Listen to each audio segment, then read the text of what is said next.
இன்னைக்கு நம்ம வீடியோ என்ன பார்க்க போறோம்னா, சைனா தன்னோட அண்டை நாடுகளை தொல்லை பண்றதுல எப்பயுமே முதல்ல நிக்கிறவங்கன்னு கூட சொல்லலாம். அப்படி இருக்க இது என்னுடைய பாகம் அப்படின்னு சொல்லக்கூடிய ஒரு நாடு தான் தாய்வான். அதுதான் இப்ப அவங்களோட ஃபோக்கஸ் பாயிண்டாவும் இருந்துச்சு. சைனாவோட கப்பல் படையும் விமானப்படையும் தாய்வானை சுத்தி வளைக்க ரெடி ஆயிட்டாங்க. இதை புரிஞ்சு தாய்வான் ஒரு அதிரடி செயல்ல இறங்கியிருக்கு. சைனா படை வீரர்கள் அந்த அதிரடி செயல்னால ஒளிஞ்சு ஓடிட்டாங்க. அது மட்டும் இல்லைங்க, நம்ம இந்தியாவுக்கு தொந்தரவு கொடுக்கவே இல்லை.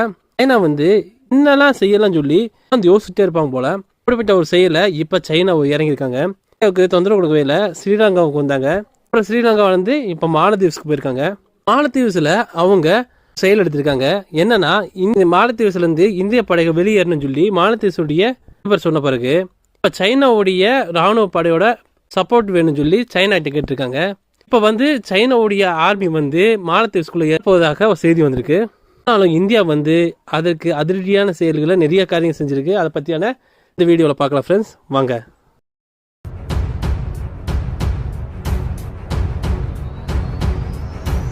அனைவருக்கும் வணக்கம். வெல்கம் டு தமிழேசா. டியர் ஃப்ரெண்ட்ஸ், நீங்க இப்பதான் எங்களுடைய வீடியோ பாக்குறீங்கன்னா லைக் பட்டனையும் சப்ஸ்கிரைப் பட்டனையும் அழுத்துங்க. தங்களுடைய கருத்துக்களை தெரிவிக்க கமெண்ட் பாக்ஸ்ல பதிவிடுங்க. நம்ம சேனலை இன்னைக்கு தான் முதல் சப்ஸ்கிரைப் பண்ணி இந்த வீடியோ பாக்குறீங்கன்னா கமெண்ட் செக்ஷன்ல டாட் வச்சு கமெண்ட் பண்ணுங்க. அதே மாதிரி இல்லங்க நீங்க ரெகுலரா போடுற எல்லா வீடியோவும் நாங்க தினந்தோறும் பாக்குறோம் என சொல்லுறவங்களா நீங்க இருந்தீங்கன்னா கமெண்ட் பாக்ஸ்ல ஹாய் போடுங்க. நீங்க கமெண்ட் செக்ஷன்ல போய் போடுற ஒவ்வொரு கமெண்ட்டும் ஆதரவாக இருந்து ரெகுலரா நாங்க சிறப்பாக வீடியோ போட உத்வேகமாக இருக்கும். வாங்க வீடியோக்குள்ள போகலாம். சைனாவின் 10 மிலிட்டரி ஏர்கிராப்ட்ஸ் 5 நேவல் ஷிப்ஸ்கள் கொண்டு தைவானை சுற்றி வந்ததாக தைவானின் நேஷனல் டிஃபென்ஸ் தெரிவிச்சிருக்கு. சைனீஸ் இந்த நடவடிக்கையை தொடர்ந்ததால தைவான் தனது ஏர்கிராப்ட்ஸ் மற்றும் கடற்படை கப்பல்களை அனுப்பியது மற்றும் சீனாவுடைய ஆக்டிவிட்டிஸ்களை கண்காணிக்க ஏர் டிஃபென்ஸ் மிசைல் சிஸ்டங்களையும் தைவான் டிப்ளை பண்ணியது. இது பற்றி எக்ஸ் தளத்தில் தைவானின் ministry of national defence 10 PLA aircrafts and 5 PLA-N கப்பல்களை கொண்டு தைவானை சுற்றி இயக்குவதை UTC+8 இன்று ஹேஸ்ரோ காம்டு ஃபோர்ஸ் சுச்சுவேஷனை மானிட்டர் பண்ணி அதற்கு பதிலளிக்க தகுந்த படைகளை அங்கு பயன்படுத்தியது. செப்டம்பர் 2020 முதல் தைவானை சுற்றி இயங்குகின்ற China military aircrafts and naval ships எண்ணிக்கையை அதிகரித்து இந்த மண்டலத்தில் தந்திர உபாயங்களை, அதாவது இந்த மண்டலத்தில் நிலையான நிலை தடுப்பு மற்றும் உறுதிப்பாட்டுக்கு பாட்பட்ட முயற்சிகள் அல்லது தொடர்ச்சியான நேரடி கணிசமான சக்திகளை யூஸ் பண்ணாம அச்சுறுத்தி பாதுகாப்பை குறைத்து அபகரிக்கக்கூடிய முயற்சியில் சைனா தீவிரப்பட்டிருக்குது. குறிப்பிடத்தக்க வகையில் சீனாவின் கம்யூனிஸ்ட் கட்சி தைவானை கட்டுப்படுத்தவில்லை என்றாலும் தைவான் அதன் ஒரு பிராந்தியம் என்று கருதுகிறது. இப்படி தைவானை அச்சப்படுத்தக்கூடிய வகையில் செய்யக்கூடிய செயல்களில் இது முதல் முறையல்ல என தேசிய பாதுகாப்பு அமைச்சகம் கூறிய போது, பீப்புள்ஸ் லிபரேட்டரி ஆர்மி PLA விமானங்களில் தைவான் ஜலசந்தி இடைநிலை கோட்டை நாட்டின் வான் பாதுகாப்பு அடையாள மண்டலத்தின் வடக்கு பகுதியில் கடந்து போனது. மேலும் ஒரு PLA விமானம் தென்மேற்கு மூலையில் நுழைந்தது. இது சைனாவின் நடவடிக்கைகளுக்கு பதிலளிக்கும் வகையில் தைவான் தனது விமானம் மற்றும் கடற்படை கப்பல்களை அனுப்பி PLA-வின் செயல்பாட்டை கண்காணிக்க வான் பாதுகாப்பு ஏவுகணை அமைப்புகளையும் நிலை நிறுத்தியதாக தைவான் பாதுகாப்பு அமைச்சகம் எக்ஸ் தளத்தில் பதிவிட்டிருக்கிறது. ஜனவரி 30 அன்று ஐக்கிய ராஜ்யத்திற்கான தைவானின் தூதர் யாங்சிங் ஹைச்சியாங் தைவானுக்கு எதிராக சீன ஆக்கிரமிப்பை தடுக்க உதவுமாறு ஐக்கிய ராஜ்யம் மற்றும் பிற மேற்கத்திய நாடுகளை வலியுறுத்தியுள்ளதாக தைவான் தெரிவித்திருக்கிறது. ஜனவரி 30 அன்று புவி மூல உபாயத்திற்கான கவுன்சில் பொதுக்குழு நிகழ்வின் போது யாங்சிங் ஹிக்சியாங் தைவான் ஜலசந்தியில் அமைதியையும் ஸ்திரத்தன்மையும் குறித்து இங்கிலாந்து தொடர்ந்து கவலையை தெரிவித்தது. இப்ப இருக்கிற நிலையில் எந்த ஒருதலை பட்சமான மாற்றங்களையும் எதிர்க்க வேண்டும் என்றும் பிராந்தியத்தில் ஊடுருவதை தடுத்து சுதந்திரத்தை பாதுகாக்க உறுதியான நடவடிக்கைகளை தீவிரமாக எடுக்கணும்னு கூறியிருக்காரு. தைவானின் ஜலசந்தி சீனாவின் முற்றுகையை எதிர்கொண்டால் அது உலகளாவிய பொருளாதாரம் மற்றும் வர்த்தக நடவடிக்கைகளில் பேரழிவு விளைவுகளை ஏற்படுத்தும், மேலும் சீனாவுக்கு தீமையாகவே அமையும். இந்த யதார்த்தத்தை இங்கிலாந்தும் அதன் நட்பு நாடுகளும் அங்கீகரிக்கின்றன.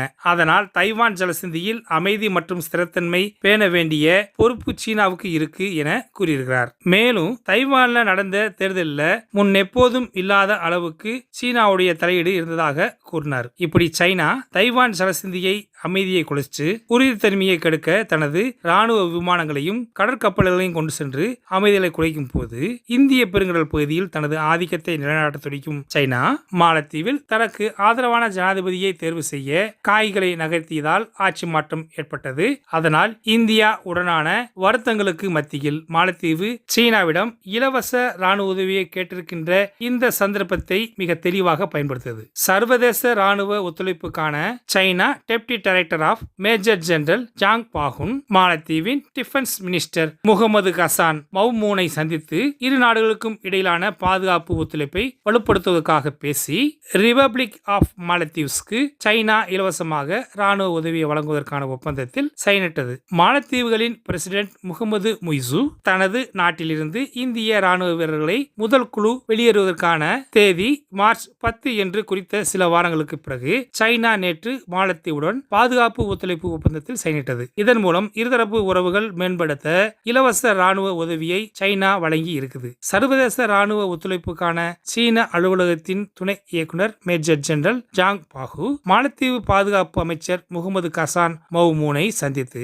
இரு நாடுகளுக்கும் இடையிலான பாதுகாப்பு ஒத்துழைப்பை வலுப்படுத்துவது பற்றி குறித்து பேசியிருக்கிறாங்க. இதைத் தொடர்ந்து மாலத்தீவு பாதுகாப்பு அமைச்சர் எக்ஸ் பதிவில் மௌமூன் மற்றும் மேஜர் ஜெனரல் பாகுன் சேர்ந்து இருதரப்பு உறவுகளை விளக்கும் வகையில் மாலத்தீவு குடியரசு சீன ராணுவ உதவியை இலவசமாக வழங்குவதற்கான ஒப்பந்தத்தில் சைனிடப்பட்டது என்று கூறியது. இதன்படி சீனா வழங்கும் பாதுகாப்பு ஒத்துழைப்பு ஒப்பந்தத்தின் விவரங்கள் இன்னும் கிடைக்கவில்லை. ஆனால் ஊடக அறிக்கைகளின்படி நேற்று மாலத்தீவுக்கான சீன தூதர் வாங் லீகின் சுகாதார அமைச்சில் நடத்திய விழாவின் போது சீனா மாலத்தீவுகளுக்கு சுற்றுச்சூழல் திறன் கொண்ட 12 ஆம்புலன்ஸ்களையும் வழங்கியுள்ளது. மேலும் ஹைடெக் சைனீஸ் ரிசர்ச் ஷிப் ஆராய்ச்சி கப்பலான சிங் யாங் ஹாங் 03ஐ மாலத்தீவு கப்பல் துறைமுகத்துக்கு வர மாலத்தீவுகள் அனுமதி அளித்ததற்கு பிறகு சீன ராணுவ குழு வருகை தந்திருக்கிறது. ஜனவரி 5ஆம் தேதி வெளிநாட்டு ஆராய்ச்சி கப்பல் தனது கடற்பகுதியில் நிறுத்துவதை ஒரு ஆண்டு காலத்துக்கு தடை வைத்துள்ள ஸ்ரீலங்காவுக்கு அருகிலே ஆராய்ச்சியை நடத்துவதற்காக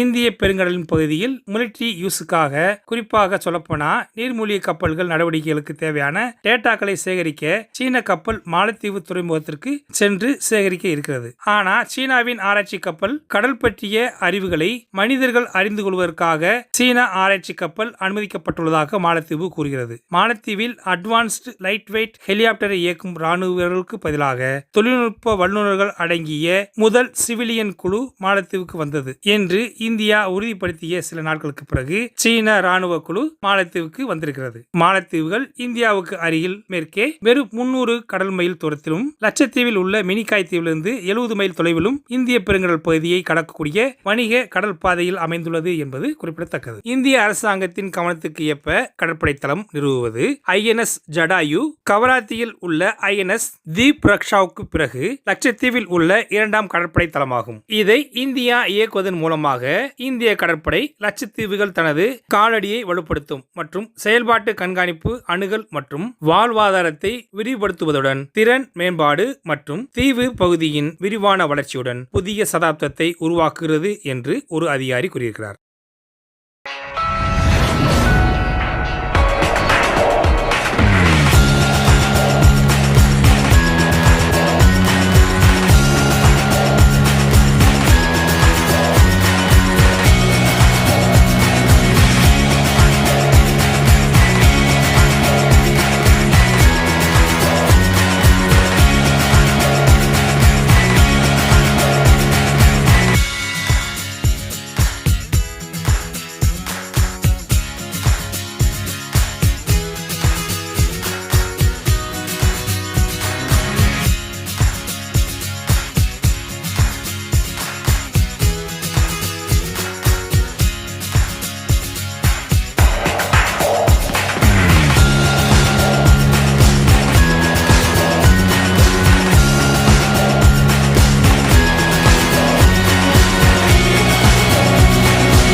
ஓகே ஃப்ரெண்ட்ஸ், இந்த மாதிரி செய்திகளோட நாளைக்கு சந்திப்போம். இன்றைய பதிவு உங்களுக்கு பிடிச்சிருந்துச்சுன்னா லைக் பண்ணுங்க, ஷேர் பண்ணுங்க, உங்களுடைய கருத்துக்களை கமெண்ட் செக்ஷனில் தெரிவிங்க. சப்ஸ்கிரைப் பண்ணுங்க, மறக்காம பெல் ஐக்கானை கிளிக் பண்ணுங்க. ஜெய்ஹிந்த்.